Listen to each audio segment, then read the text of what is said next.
Hello everyone, मैं शुभा शर्मा स्वागत करती हूँ आप सभी लोगों का आपके अपने चैनल जीएस बाय शुभा में। तो कैसे हैं सभी लोग? आई होप सब लोग बहुत अच्छे होंगे, एकदम स्वस्थ होंगे। तो चलिए अब आज की क्लास पर आते हैं। तो आज हम क्या पढ़ने वाले हैं, जैसे कि आप लोगों को पता ही है कि हम धर्मों के बारे में पढ़ रहे हैं।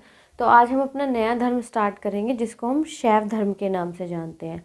तो शैव धर्म से रिलेटेड जितने भी क्वेश्चंस एग्ज़ाम के हिसाब से इम्पॉर्टेंट हैं या एग्ज़ाम में पूछे जा सकते हैं या अब तक पूछे जा चुके हैं, तो उनको हम वन लाइनर की फॉर्म में कवर करेंगे। ठीक है, तो चलिए, मतलब हम बिल्कुल बेसिक से पढ़ रहे हैं। बिल्कुल जिसने अभी तक कभी शैव धर्म के बारे में नहीं पढ़ा, तो अगर वो इस क्लास को लेगा, इस क्लास से करेगा, तो उसको अच्छे तरीके से इस धर्म के बारे में पता चल जाएगा और वो किसी भी एग्ज़ाम में बैठे उसका इस धर्म से रिलेटेड कोई क्वेश्चन आएगा तो वो नहीं छूटेगा। ठीक है, जैसे कि मैं आपसे बताती हूँ कि वन डे एग्ज़ाम के लिए आपका कोई भी एग्ज़ाम है, ये हमारी जो क्लासेस हैं ये बहुत ही ज़्यादा बेनिफिट है उसके लिए। ठीक है, चलिए तो अब स्टार्ट करते हैं। तो सबसे पहले हम ये जानते हैं कि शैव धर्म एग्जैक्ट में होता क्या है। ठीक है, तो भगवान शिव की पूजा करने वालों को शैव, भगवान शिव की पूजा करने वालों को शैव तथा शिव से संबंधित धर्म को शैव धर्म कहा जाता है। तथा शिव से संबंधित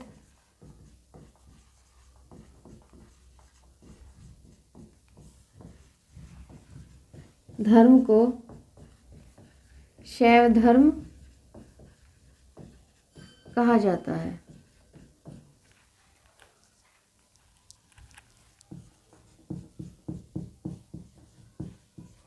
ठीक है, तो आपको पता चल गया कि एग्जैक्ट में जो शैव धर्म है वो क्या है। आगे देखते हैं, या भी इसी में देखो।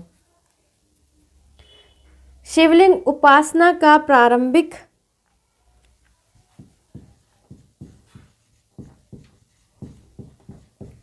शिवलिंग उपासना का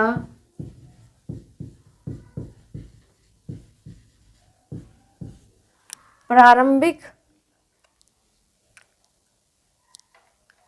पुरातात्विक साक्ष्य हड़प्पा संस्कृति के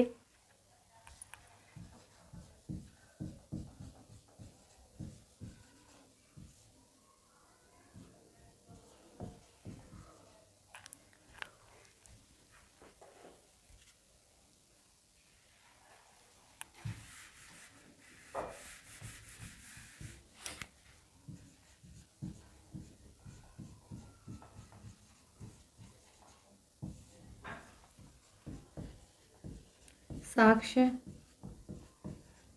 हड़प्पा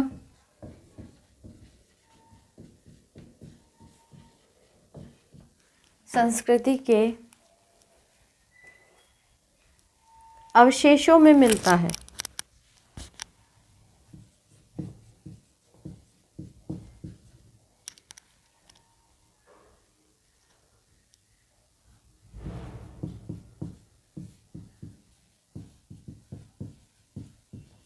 इसका मतलब क्या है कि जो हड़प्पा के लोग थे वो शैव धर्म के अनुयायी थे।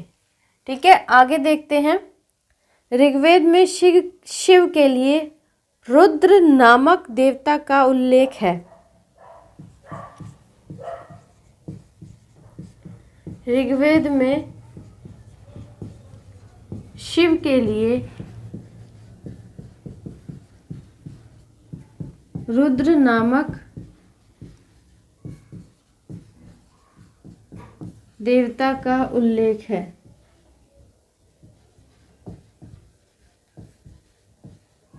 ठीक है,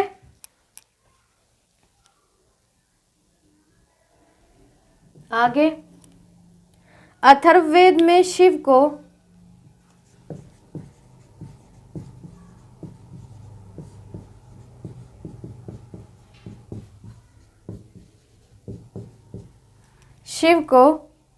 भव शर्व पशुपति, भव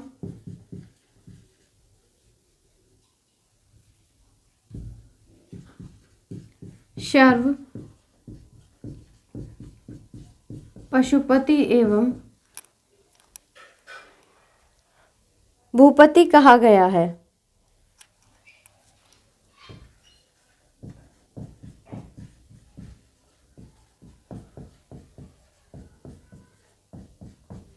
ठीक है, तो ऋग्वेद में शिव के लिए रुद्र नाम का इस्तेमाल किया गया है, उनको रुद्र बोला गया है। और साथ ही साथ जो हमारा अथर्ववेद है उसमें शिव को क्या कहा गया है, उसमें शिव को भव शर्व पशुपति एवं भूपति कहा गया है। आगे देखें तो लिंग पूजा का पहला स्पष्ट वर्णन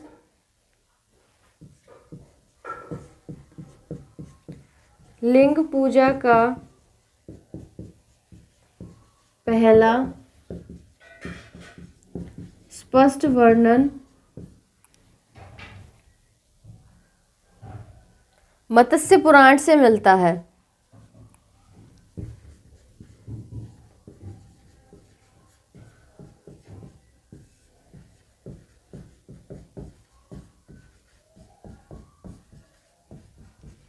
ठीक है,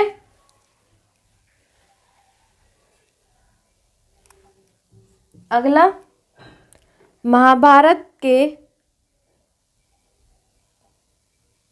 अनुशासन पर्व से भी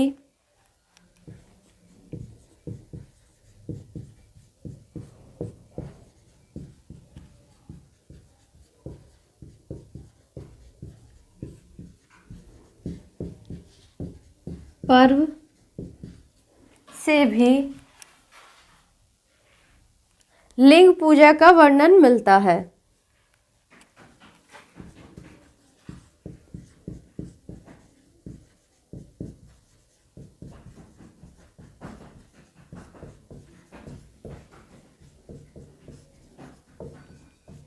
ठीक है, आगे रुद्र की पत्नी के रूप में रुद्र की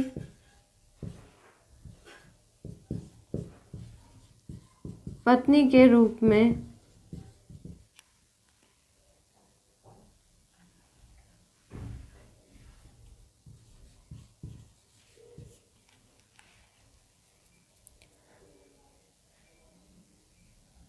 पार्वती का नाम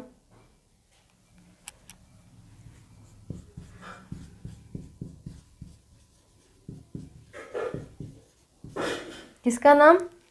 पार्वती का नाम तैत्तिरीय आरण्यक से मिलता है।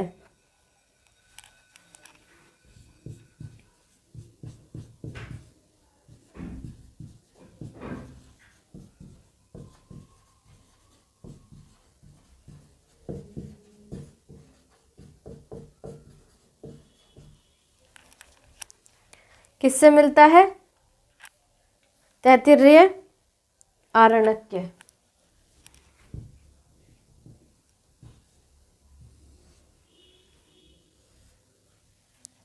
आगे देखें तो शिव की पत्नी को, या ऐसे लिखो, शिव की पत्नी की सौम्य रूप है।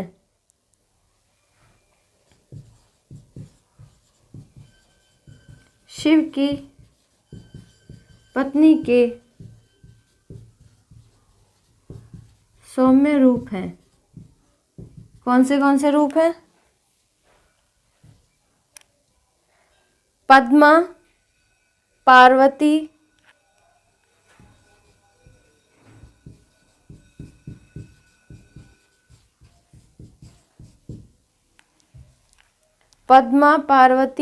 उमा, गौरी एवं भैरवी।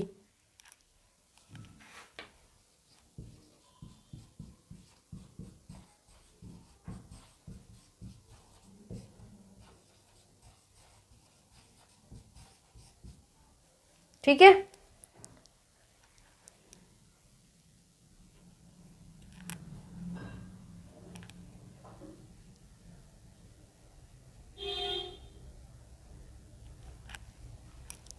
इतनी बात क्लियर हो गई।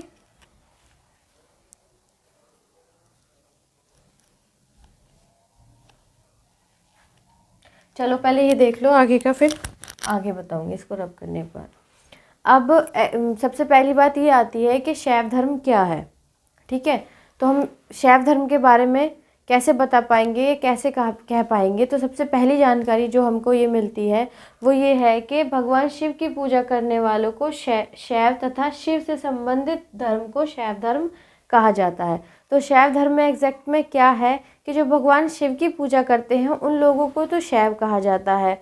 आजकल के टाइम में तो हर कोई इंसान हर किसी भगवान को मानता है, लेकिन पहले जो शैव धर्म के लोग हुआ करते थे तो वो कौन हुआ करते थे, जो भगवान शिव की पूजा करते थे तो उनको शैव बोलते थे, और उस धर्म से संबंधित जो भी लोग हुआ करते थे उनको शैव धर्म के लोग कहा जाता था।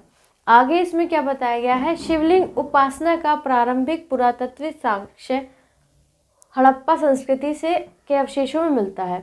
अब जो शिवलिंग की पूजा की करते थे लोग, तो इस बात का साक्ष्य कहाँ से मिलता है, तो इस बात का सबसे पहला जो साक्ष्य है वो हमको हड़प्पा संस्कृति से मिलता है। ठीक है, जब हमने हड़प्पा सिविलाइजेशन के बारे में पढ़ा था, सिंधु घाटी सभ्यता के बारे में हमने पढ़ा था, तो उसमें हमने ये जाना था, ये सब चीज़ें हमने पढ़ी थी। लेकिन अभी हम यहाँ पर शैव धर्म के बारे में पढ़ रहे हैं, तो इस धर्म के बारे में हमको कहाँ से पता चला, तो जब हड़प्पा सिविलाइजेशन की खोज हुई थी तो उसमें जो साक्ष्य मिले थे वहाँ से पता चला था कि जो हड़प्पा सभ्यता के लोग हैं वो शैव धर्म के उपासक थे, यानी कि वो शिव की पूजा करते थे। ठीक है, तो आई होप इतनी बात आपको क्लियर हो गई होगी। आगे देखें तो ऋग्वेद में शिव के लिए रुद्र नामक देवता का उल्लेख है। अब अगर हम ऋग्वेद की बात करें, अपने वेदों की बात करें, जो 4 वेद हैं, तो उसमें क्या है, उसमें पता चलता है, मतलब कि हम ये कह सकते हैं कि ऋग्वेद के अंदर शिव के लिए रुद्र नाम का प्रयोग किया गया है या उपयोग किया गया है, या रुद्र नाम देवता का उल्लेख है। तो हम ये भी कह सकते हैं कि जो शिव हैं उनके बहुत सारे नाम हैं। ठीक है, तो इसलिए उनको ऋग्वेद के अंदर किस नाम से जाना गया है या उनका उल्लेख किस नाम से किया गया है, रुद्र के नाम से किया गया है। नेक्स्ट आता है अथर्ववेद में शिव को भव, शर्व, पशुपति एवं भूपति कहा गया है। अब अगर हम अथर्ववेद की बात करें तो अथर्ववेद में 4 नामों से बुलाया गया है शिव को। किन किन 4 नामों से, भव, शर्व, पशुपति एवं भूपति, इन 4 नामों से उनको बुलाया गया है या उल्लिखित हैं ये 4 नाम शिव के लिए। ठीक है, आगे देखते हैं। लिंग पूजा का पहला स्पष्ट वर्णन मत्स्य पुराण में मिलता है।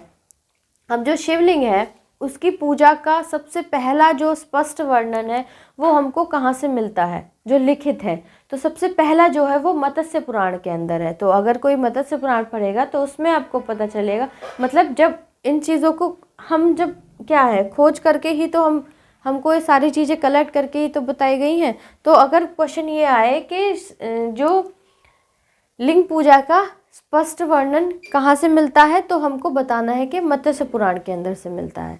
ठीक है, नेक्स्ट देखें तो महाभारत के अनुशासन पर्व से भी लिंग पूजा का वर्णन मिलता है।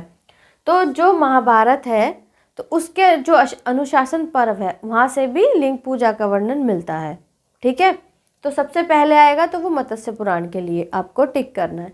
नेक्स्ट आता है रुद्र की पत्नी के रूप में पार्वती का नाम तैत्तिरीय आरण्यक से मिलता है। अब जो रुद्र हैं, शिव हैं, उनकी पत्नी के रूप में उनकी जो पत्नी है उनका नाम क्या बताया गया है, पार्वती कहा गया है। तो वो किसमें, पार्वती का नाम जो किसमें, तैत्तिरीय आरण्यक के से मिलता है।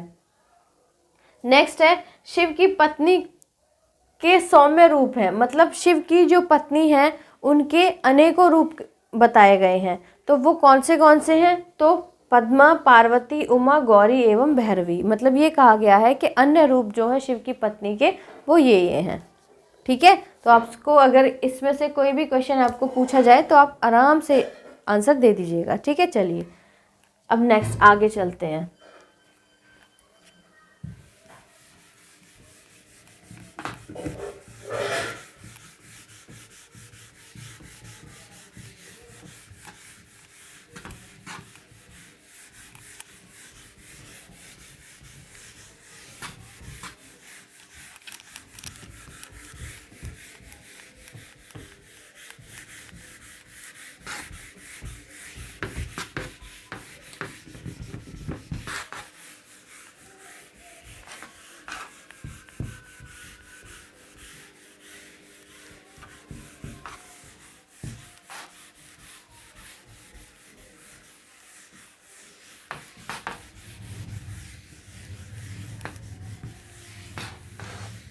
नेक्स्ट क्या आता है?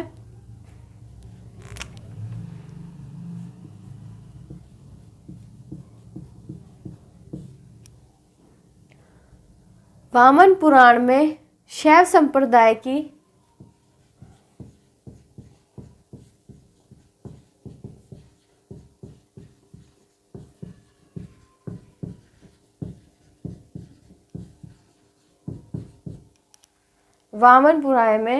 पुराण में शैव संप्रदाय की संख्या 4 बताई गई है।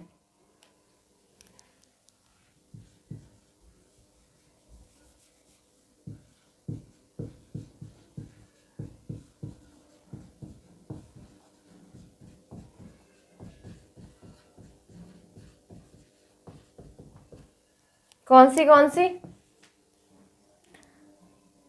पाशुपत,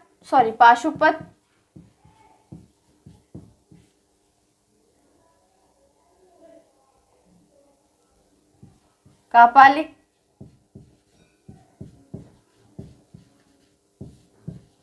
नेक्स्ट कालामुख,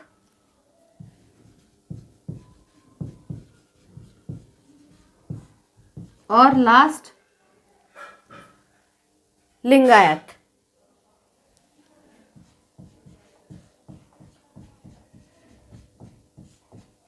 ठीक है, तो ये 4 संप्रदाय हैं वामन पुराण में जो शैव संप्रदाय से रिलेटेड है। अब आगे देखें, अब एक एक करके इन संप्रदाय के बारे में देख लेते हैं। तो सबसे पहले क्या आता है? पाशुपत संप्रदाय शैवों का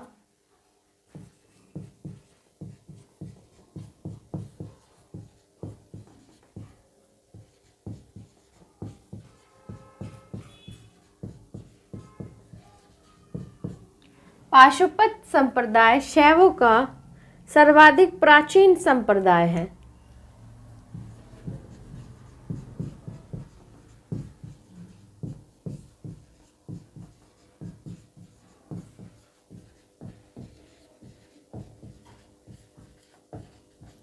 ठीक है, इसके संस्थापक लकुलिश थे।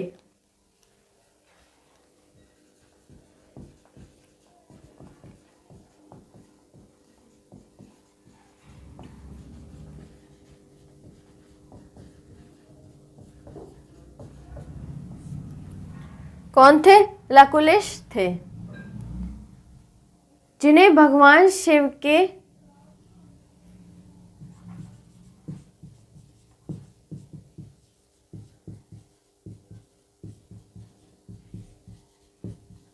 जिन्हें भगवान शिव के 18 अवतारों में से एक माना जाता है।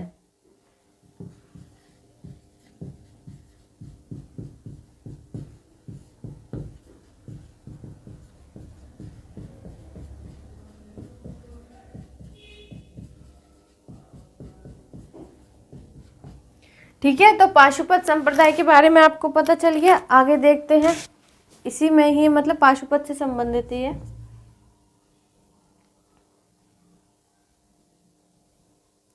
पाशुपत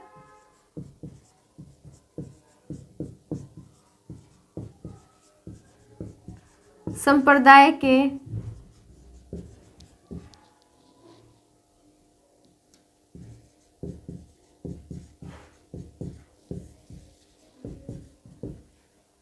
अनुयायियों को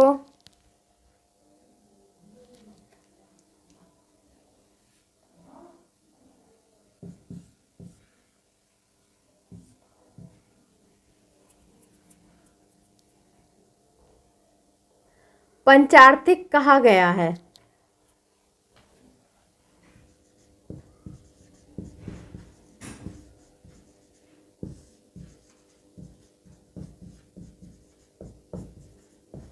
क्या गया है? कहा गया है उनको, जो पाशुपत संप्रदाय के जो अनुयायी थे या अनुयायी हैं, उनको पंचार्थिक कहा गया है।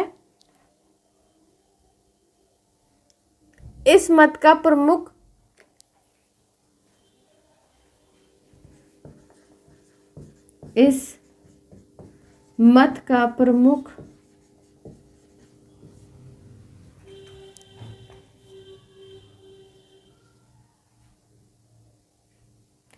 सैद्धांतिक ग्रंथ।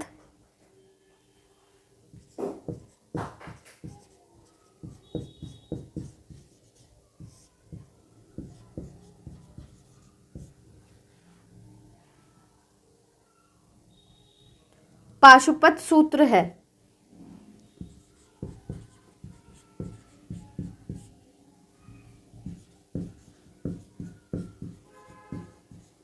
ठीक है।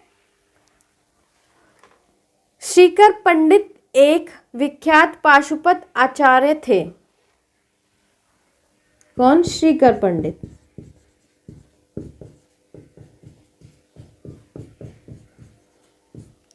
श्रीकर पंडित एक विख्यात पाशुपत आचार्य थे।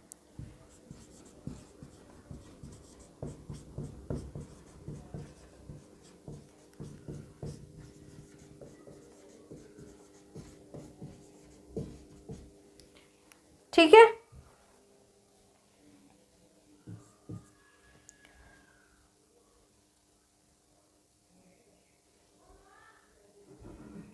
आगे है, कापालिक संप्रदाय के इष्ट देव भैरव थे।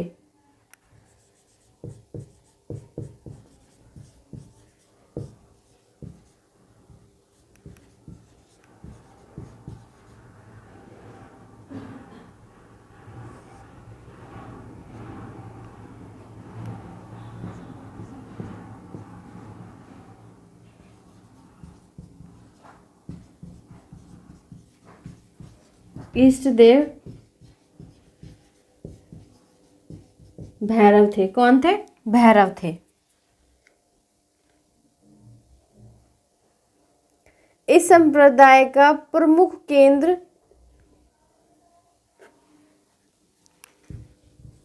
इस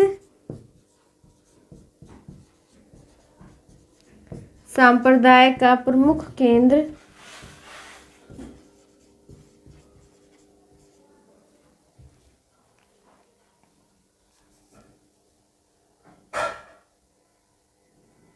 श्रीशैल नामक स्थान था।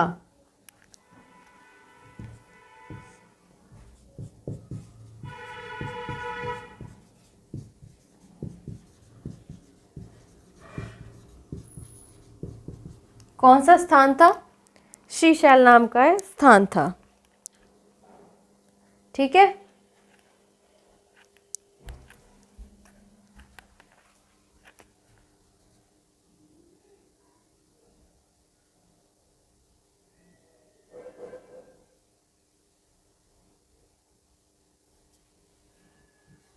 आगे देखते हैं, कालामुख संप्रदाय के अनुयायियों को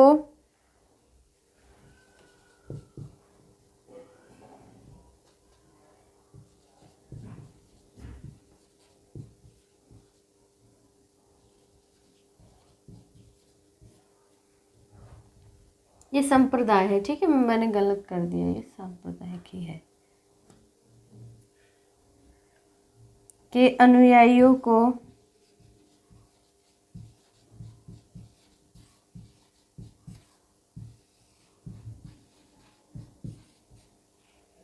कालामुख संप्रदाय के अनुयायियों को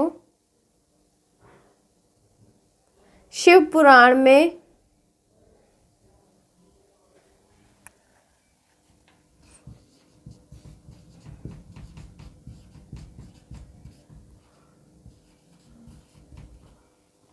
किसमें? शिव पुराण में महाव्रतधर कहा गया है।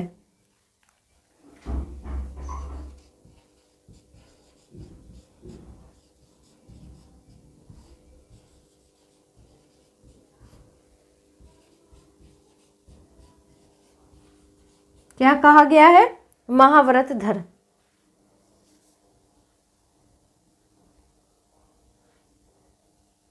इस संप्रदाय के लोग नर कपाल में ही भोजन, जल तथा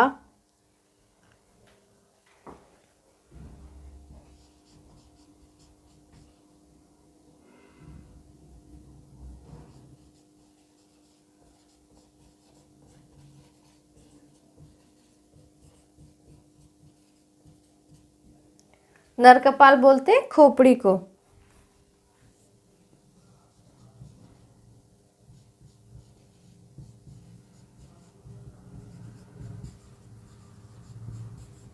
भोजन, जल तथा सुरापान करते हैं या करते थे, कुछ भी लिख लो, करते हैं, ठीक है।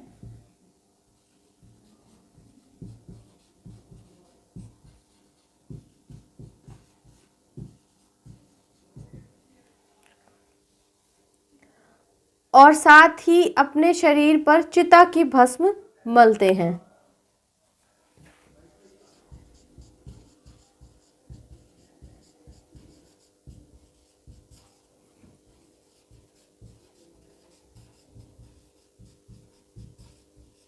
शरीर पर चिता की भस्म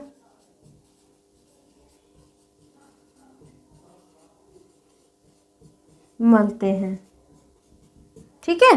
तो एक तरीके से हम कालामुख जो अघोरी वगैरह होते हैं ना, उनको भी कह सकते हैं। थोड़ा ना राइटिंग में ऐसा हो जाता है, आप थोड़ा एडजस्ट कीजिएगा। तो ऐसा करते हैं, इसके आगे का हम कल करेंगे। जो लिंगायत संप्रदाय है ना, उससे आगे का कल कर लेंगे। कल इसको कंप्लीट कर लेंगे। हमारा जो शैव धर्म है वो कल कंप्लीट हो जाएगा, मतलब ज़्यादा नहीं पूछा जाता है। फिर उसके बाद हम वैष्णव धर्म के पास आएंगे, ठीक है। तो अब आगे बात है कि वामन पुराण में शैव संप्रदाय की 4 संख्या बताई है। जो वामन पुराण है, अगर आप उसमें देखेंगे, उसमें पढ़ेंगे, तो जो शैव संप्रदाय है उसकी 4 संख्या बताई गई है। तो कौन सी? एक पाशुपत है, एक कापालिक है, एक कालामुख है और लिंगायत है। तो ये 4 संप्रदाय होते हैं शैव संप्रदाय में। तो सबसे पहले हम बात करें अगर पाशुपत संप्रदाय की, तो जो पाशुपत संप्रदाय है तो उसमें क्या है? पाशुपत संप्रदाय शैवों का सर्वाधिक प्राचीन संप्रदाय है। मतलब जो सबसे पुराना जो संप्रदाय माना जाता है शैवों का या शैव धर्म का, वो पाशुपत संप्रदाय को माना जाता है, कहा जाता है। और ऐसा कहा जाता है कि जो इसके संस्थापक हैं लकुलिश, इसकी जो स्थापना की है वो लकुलिश ने की है, जिन्हें भगवान शिव के 18 अवतारों में से एक माना जाता है। तो ऐसे कहा जाता है कि भगवान शिव के 18 अवतार थे, तो जिनमें से जो एक लकुलिश थे वो एक थे, ठीक है। आगे देखते हैं, पाशुपत संप्रदाय के अनुयायियों को पंचार्थिक कहा गया है। अब जो पाशुपत संप्रदाय के अनुयायी थे, जो इन्हें फॉलो करते थे, तो उनको क्या कहा गया है? उनको या फॉलो करते हैं, उनको पंचार्थिक कहा गया है। मतलब उनको, जो पाशुपत संप्रदाय को फॉलो करेगा वो पंचार्थिक कहलाएगा। नेक्स्ट है, इस मत का प्रमुख सैद्धांतिक ग्रंथ पाशुपत सूत्र है। अब इस मत का जो सबसे ज़्यादा, मतलब जो प्रमुख सैद्धांतिक सूत्र वो क्या है? वो है पाशुपत। श्रीकर पंडित एक विख्यात पाशुपत आचार्य थे। एक श्रीकर पंडित थे, जो कौन थे? एक विख्यात पाशुपत आचार्य थे।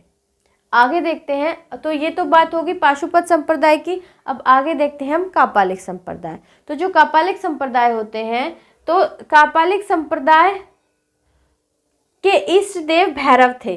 तो जो कापालिक संप्रदाय है, इसके इष्ट देव कौन थे? इसके इष्ट देव भैरव थे। इस संप्रदाय का प्रमुख केंद्र श्री शैलनाथ नाम स्थान है। कौन सा? श्री शैल नामक। और अगर हम देखें कि जो कापालिक संप्रदाय है, इसका जो प्रमुख केंद्र है वो क्या है? श्री शैल नामक, श्री शैल नाम का एक जगह है, वहाँ पर है। हमसे केवल किस संप्रदाय के बारे में कितना पूछा जा रहा है, हमको केवल उतना पढ़ना है, हमको ज़्यादा डीप में नहीं जाना है, ठीक है। तो उसी हिसाब से मैं आपको करा रही हूँ। ये भी मैं एक तरीके से ये जान लो कि ज़्यादा ही करा रही हूँ। रेयरली क्वेश्चन पूछे जाते हैं, पर हमको पढ़ना ज़रूरी है कि अगर एग्ज़ाम में क्वेश्चन आ जाए तो हमको वो छूटे ना, ठीक है। अब आगे बात करें हम कालामुख संप्रदाय की। तो जो कालामुख संप्रदाय है, कालामुख संप्रदाय के अनुयायियों को शिव पुराण में महाव्रतधर कहा गया है। तो जो कालामुख संप्रदाय है उसको जो फॉलो करते हैं, उसके जो अनुयायी हैं, तो शिव पुराण में उनको क्या कहा गया है? उनको कहा गया है महाव्रतधर। इस संप्रदाय के लोग नर कपाल में ही भोजन, जल तथा सुरापान करते हैं। तो जो कालामुख संप्रदाय के लोग होते हैं ना, तो वो क्या करते हैं, जो नर कपाल होती है, मतलब जो मनुष्य की खोपड़ी होती है, ह्यूमन की जो सर खोपड़ी होती है, तो उसमें ही क्या करते हैं, उसमें ही अपना खाना पीना, मतलब पानी पिएंगे तो भी उसी में, खाना खाएंगे उसी में, सुरापान वगैरह जो भी, मतलब जो भी उनकी चीज़ें होती हैं खाने पीने की, वो उसी के अंदर करते हैं, मतलब उसी में रख कर खाते पीते हैं। और साथ ही अपने शरीर पर चिता की भस्म लगाते हैं, और जो अपनी बॉडी है, अपनी जो उनका जो शरीर है, उस पर जो चिता होती है उसकी भस्म लगाते हैं। जैसे जो अघोरी टाइप होते हैं ना, उनको हम कह सकते हैं कि वो कालामुख संप्रदाय के लोग हैं। ठीक है, तो अभी हमारा जो लास्ट है लिंगायत संप्रदाय, वो भी रह गया है, और शैव धर्म से रिलेटेड और जितनी बातें हैं जो एग्जाम में पूछी जाती हैं वो रह गई हैं, तो वो हम अपनी नेक्स्ट क्लास में पढ़ लेंगे। ठीक है, तो क्लास आपको कैसी लगी है प्लीज़ आप कमेंट में ज़रूर बताइएगा। अगर अच्छी लगी हो तो और बच्चों तक भी शेयर कीजिएगा, ताकि और लोग भी हमारे चैनल के साथ जुड़ सकें। अगर आप इस चैनल पर नए हैं, वीडियो पहली बार देख रहे हैं, तो प्लीज़ वीडियो को लाइक करने के बाद चैनल को सब्सक्राइब ज़रूर कीजिएगा।